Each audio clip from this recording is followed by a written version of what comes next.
Krishna Hindi class में आज हम देख रहे हैं 2025 का हिंदी प्रश्न पत्र।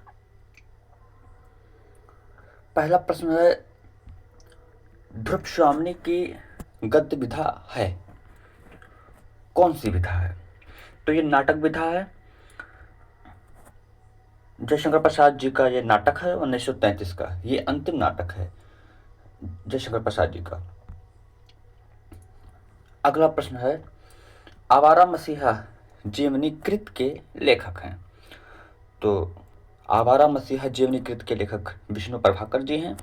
ये 1974 की रचना है। ये 14 साल लगे थे इस रचना को लिखने में विष्णु प्रभाकर जी को, और ये शरद चंद्र चट्टोपाध्याय के जीवन के ऊपर लिखा है इन्होंने। अगला प्रश्न है, आचार्य हजारी प्रसाद द्विवेदी द्वारा लिखित कृत नहीं है। तो क्या कल्पलता नहीं है, या कबीर नहीं है, या हिंदी साहित्य की भूमिका नहीं है, या फिर कल्प वृक्ष नहीं है? तो कल्पलता 1951 की रचना है, निबंध संग्रह हजारी प्रसाद द्विवेदी जी की है। कबीर ये आलोचनात्मक ग्रंथ है, हजारी प्रसाद द्विवेदी जी की है। हिंदी साहित्य की भूमिका ये इतिहास ग्रंथ है, 1940 ईस्वी की है, हजारी प्रसाद द्विवेदी जी की। जबकि कल्प वृक्ष ये नाटक है खड़ग बहादुर मल्ल जी का 1886 में। अगला प्रश्न है, पंडित दीनदयाल उपाध्याय द्वारा संपादित पत्र है। तो हिंदी प्रदीप तो बालकृष्ण भट्ट जी की है 1877 में। कवि वचन सुधा ये संपादित पत्र है भारतेंदु हरिश्चंद्र जी की 1868 में। जबकि उदंत मार्तंड ये पंडित जुगल किशोर जी की का संपादन है पत्र में 1826 में। प्रथम समाचार पत्र भी माना गया ये हिंदी का। तो 5 जन्य ये पंडित दीनदयाल उपाध्याय द्वारा संपादित पत्र है। जबकि 1945 में 5 जन्य शीर्षक से आरती प्रसाद सिंह जी की प्रेम गीत काव्य भी है 1945 में। आरती प्रसाद सिंह ये छायावादी कवि हैं। अगली रचना है, अगला प्रश्न है, जैनेन्द्र कुमार की रचना है। तो जैनेन्द्र कुमार की रचना कौन सी है? वातायन है, या बाजे पायलिया के घुंघरू हैं, या मातृभूमि, या साहित्य सहचर? तो बाजे पायलिया के घुंघरू ये कन्हैया लाल मिश्र प्रभाकर जी की रचना है। मातृभूमि ये वासुदेव शरण अग्रवाल जी की रचना है। ये कक्षा 12 में ये लोग लगे हुए हैं। वासुदेव शरण अग्रवाल पाठ्यक्रम में हैं और कन्हैया लाल मिश्र प्रभाकर जी पाठ्यक्रम में हैं। साहित्य सहचर ये हजारी प्रसाद द्विवेदी जी की रचना है, आलोचनात्मक ग्रंथ। जबकि वातायन ये जैनेन्द्र जी की कहानी है। और कक्षा 11 में महावीर प्रसाद द्विवेदी जी हैं पाठ्यक्रम में, जबकि कक्षा 12 में ये हजारी प्रसाद द्विवेदी जी हैं। अगला प्रश्न है, निम्नलिखित में से प्रगतिवादी कवि नहीं है। तो कौन से नहीं हैं? त्रिलोचन शास्त्री ये प्रगतिवादी कवि हैं। नागार्जुन जी ये भी प्रगतिवादी कवि हैं। केदारनाथ अग्रवाल ये भी प्रगतिवादी कवि ही हैं। और गिरिजा कुमार माथुर ये प्रयोगवाद में हैं। अगर केदारनाथ अग्रवाल पूछा जाएगा तो ये प्रगतिवादी हैं, जबकि केदारनाथ सिंह ये प्रयोगवाद में हैं।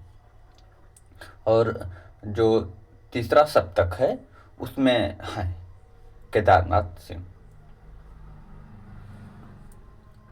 तो यहाँ गिरिजा कुमार माथुर ये प्रयोगवाद में है, तार सप्तक में शामिल कवि हैं ये। तार सप्तक के कवियों को राहों के अन्वेषी किसने कहा? तो गजानंद माधव मुक्तिबोध ये कवि हैं प्रगतिवादी में। और रामविलास शर्मा ये आलोचक हैं प्रगतिवाद के। डॉक्टर नामवर सिंह ये भी आलोचक हैं प्रगतिवाद में। जबकि सच्चिदानंद हीरानंद वात्स्यायन अज्ञेय ये प्रयोगवाद में है। तार सप्तक के कवियों को इन्होंने ही कहा था राहों के अन्वेषी।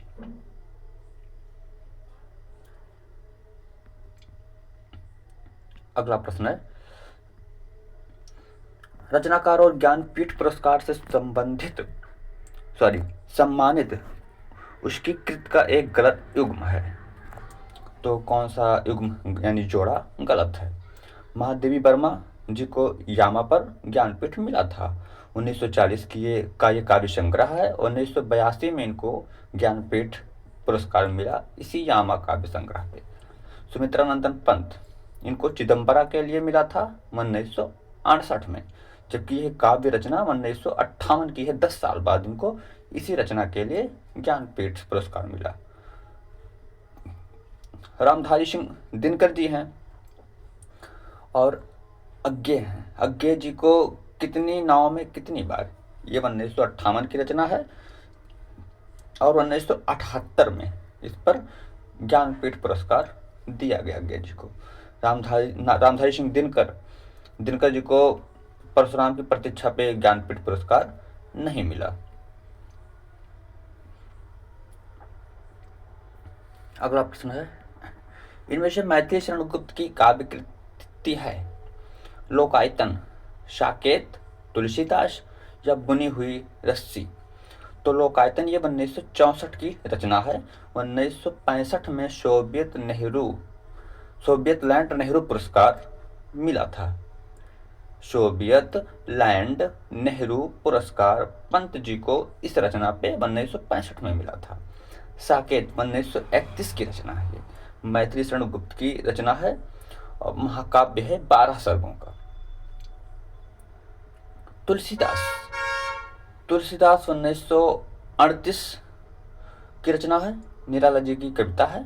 और बुनी हुई रस्सी 1971 की ये रचना है।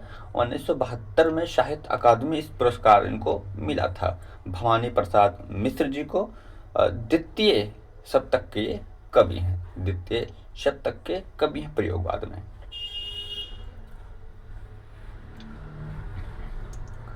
धर्मवीर भारती की रचना नहीं है।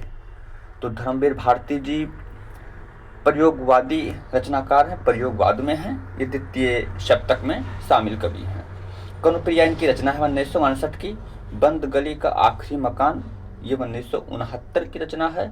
धूप के धान ये काव्य है इनकी, गिरजा कुमार माथुर जी की है। तार शतक के कवि हैं। जबकि सूरज का सातवां घोड़ा 1952 का उपन्यास है धर्मवीर भारती जी का। तो इसमें धूप के धान ये धर्मवीर भारती जी का ना होकर के गिरजा कुमार माथुर जी का है, जो प्रयोगवाद में तार सप्तक के कवि हैं। तार सप्तक, ये चारों सप्तक में से जो पहला वाला सप्तक था उसको तार सप्तक नाम दिया गया है। बाकी दूसरा सप्तक, तीसरा सप्तक और चौथा सप्तक कहा गया है, लेकिन पहले वाले को तार सप्तक कहा गया है।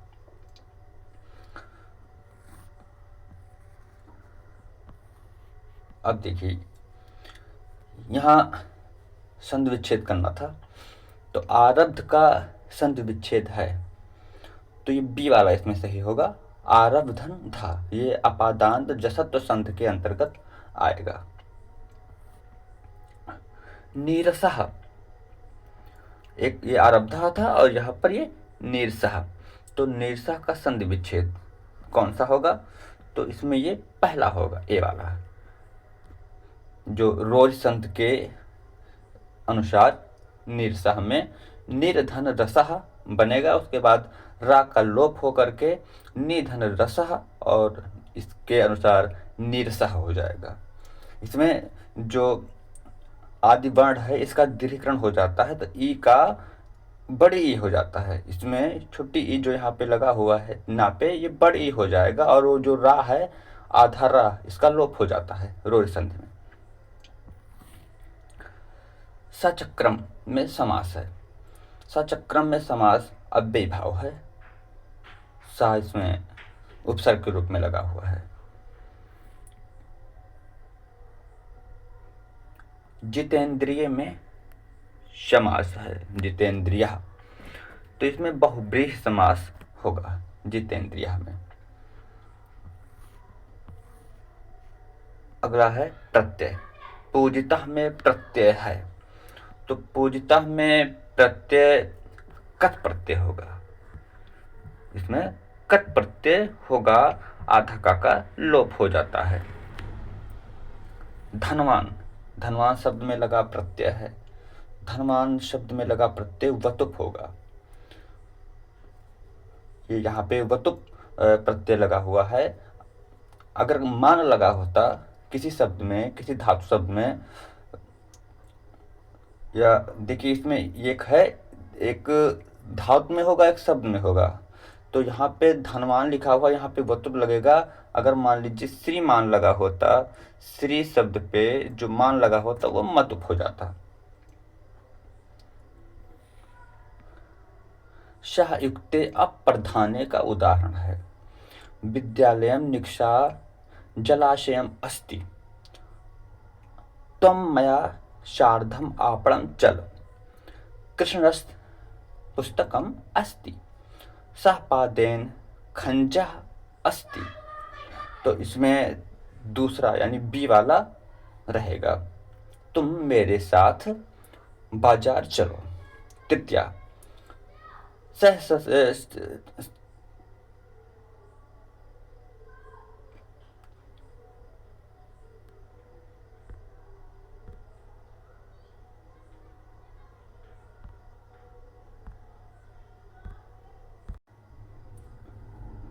सहसाकम शमम शार्धम, तृतीया लगेगा यहाँ।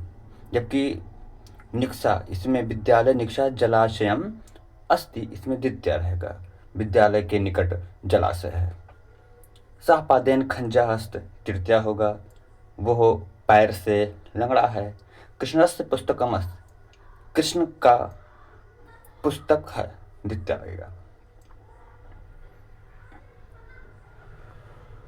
अगला नमः स्वस्ति स्वाहा सूत्र के अनुसार विभक्ति लगती है, तो इसमें चतुर्थी यानी संप्रदान, चतुर्थी विभक्ति लगती है।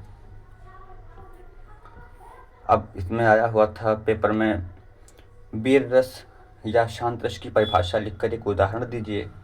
उपमा अलंकार या अनन्वय अलंकार की परिभाषा लिखकर एक उदाहरण दीजिए। चौपाई छंद या उपेंद्र वज्रा छंद की परिभाषा लिखकर एक उदाहरण दीजिए। तो जो इंटरमीडिएट के बच्चे हैं, 12वीं क्लास के फाइनल ईयर के, उनको नवरस और यहाँ ये शब्दालंकार, अर्थालंकार और छंद, ये बहुत ही विस्तृत रूप से पढ़ना पड़ेगा,